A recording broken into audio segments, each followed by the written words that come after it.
হাদিসটা রিওয়ায়াত করছেন রাসূল পাক সাল্লাল্লাহু আলাইহি ওয়াসাল্লামের প্রিয় সাহাবী হযরত আনাস ইবনে মালিক রাদিয়াল্লাহু তাআলা আনহু। সাহাবীর নাম কি বলেন?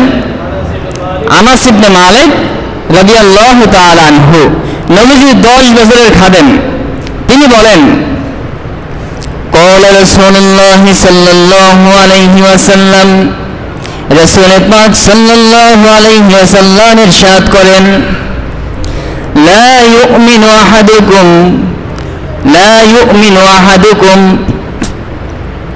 তোমাদের কেউ প্রকৃত মুমিন হতে পারবে না, কামিল মুমিন হতে পারবে না। আমাদের পরিচয় কি বলেন? আমরা মুমিন না?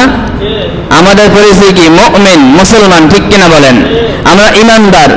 আল্লাহ নবী বলতেছেন, লা ইউমিনু আহাদুকুম, তোমাদের কেউ প্রকৃত মুমিন হইতে পারবে না। তুমি মুখে দাবি করতে পারো ঈমানদার, কিন্তু তুমি প্রকৃত মুমিন, বাস্তবিক পক্ষে মুমিন হইতে পারবে না।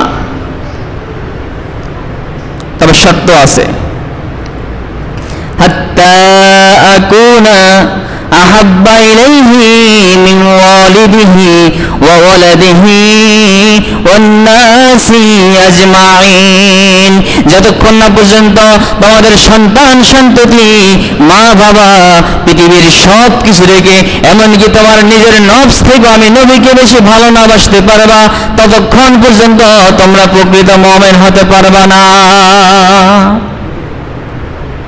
রাসূল পাক সাল্লাল্লাহু আলাইহি ওয়াসাল্লাম শর্ত দিয়ে দিলেন যে প্রকৃত মুমিন হইতে হইলে তোমাদেরকে তোমাদের সন্তান সন্ততি, তোমাদের মা বাবা, ধন সম্পদ, পৃথিবীর সকল মানুষ, এমনকি অন্য হাদিস আসছে এমনকি নিজের নফস, নিজের থেকেও আল্লাহর নবীকে বেশি ভালোবাসতে হবে, বেশি মহব্বত করতে হবে।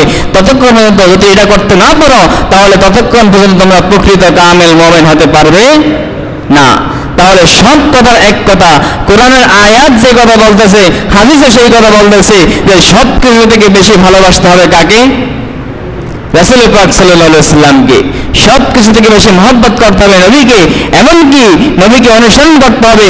এমনকি নিজের নফস থেকে মানুষ বেশি মহব্বত করে সন্তান সন্ততিকে, স্ত্রী পরিবার, মা বাবা, এদেরকে মহব্বত করে, এর চেয়ে বেশি মহব্বত করে নিজের নফসকে, নিজের চেয়ে সন্তানকে বেশি ভালোবাসেনি। এমন একটা মুহূর্ত আসছে, হয়তো আপনি বাঁচবেন অথবা সন্তানকে বাঁচাইতে হবে।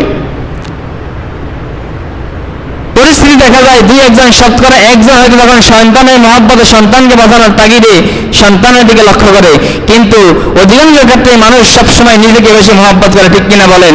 এই জন্য আল্লাহ নবী বলছেন, এমনকি নিজের নফস থেকে বেশি মহব্বত করতে হবে। যদি এইটা করতে না পারো, তাহলে ততক্ষণ পর্যন্ত প্রকৃত মুমিন হতে পারবে না।